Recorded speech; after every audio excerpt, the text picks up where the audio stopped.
একদম সরাসরি মেন পয়েন্টের কথাতে আসছি। সেটা হচ্ছে বাংলাদেশের কোনো প্লেয়ার, সে যেই হোক না কেন, ভারতে এসে খেলতে পারবে না। এটা হচ্ছে মেন কথা। সেটা হচ্ছে মুস্তাফিজুর রহমান। মুস্তাফিজুর রহমান এখন কলকাতায় KKR, কলকাতা নাইট রাইডার্স তাকে কিনেছে এবং 2026-এ IPL-এ কলকাতার হয়ে কিন্তু মুস্তাফিজুর রহমান খেলতে নামবে। তো এখন বক্তব্য হচ্ছে তাকে বয়কট করার যে ডাক দেওয়া হয়েছে সেটা একদম যুক্তিসঙ্গত এবং আমিও সেটা চাই, তাকে বয়কট করা হোক। কিন্তু একটা জিনিস আমি বুঝতে পারছি না, যে যদি মুস্তাফিজুর রহমানকে বাংলাদেশি হিসাবে তাকে ভারত থেকে বয়কটের ডাক দেওয়া হয়, তাহলে আগামী যে 7ই ফেব্রুয়ারি যে T20 ওয়ার্ল্ড কাপ আছে, যার অর্গানাইজার ভারত এবং শ্রীলঙ্কা যৌথ উদ্যোগে তারা অর্গানাইজ করছে, তাহলে সেই T20 ওয়ার্ল্ড কাপে বাংলাদেশ ভার্সেস ওয়েস্ট ইন্ডিজের খেলা কোথায় পড়েছে?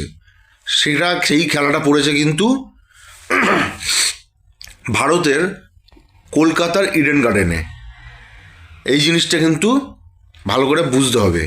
কলকাতার ইডেন গার্ডেনে খেলা পড়েছে এবং সেইখানে খেলতে কিন্তু আসবে বাংলাদেশ, পুরো বাংলাদেশ দল T20 ওয়ার্ল্ড কাপ খেলতে ওয়েস্ট ইন্ডিজের সঙ্গে। তো এখন আমার বক্তব্য হচ্ছে, যদি বাংলাদেশি হিসাবে মুস্তাফিজুরকে আমাদের ভারত থেকে বয়কটের ডাক দেওয়া হয়, তাহলে পুরো বাংলাদেশ দলকে কেন বয়কটের ডাক দেওয়া হবে না? এটা আমার প্রশ্ন।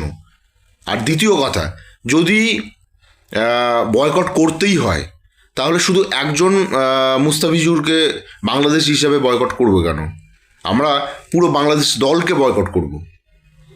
কারণ মুস্তাফিজুর যে ক্রিকেট সম্পর্কিত কারণে KKR-এর হয়ে কলকাতায় মানে ভারতে খেলতে আসবে আর কি, ঠিক একই বাংলাদেশ ক্রিকেট দলও সেই ক্রিকেট সম্পর্কিত কারণেই কিন্তু কলকাতায় খেলতে আসবে।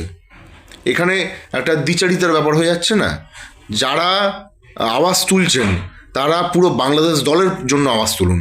শুধুমাত্র একজন মুস্তাফিজুরকে বয়কট করে কিচ্ছু লাভ নেই, বয়কট করতে হবে পুরো বাংলাদেশ দলকে। তবেই কিন্তু প্রতিবাদটা আরও জোরালো হবে। তো আজকের ভিডিওটা কীরকম লাগলো অবশ্যই কমেন্ট করে জানাবেন। আর যারা সাবস্ক্রাইব করেননি আমার চ্যানেলটা, তারা প্লিজ সাবস্ক্রাইব করে দেবেন।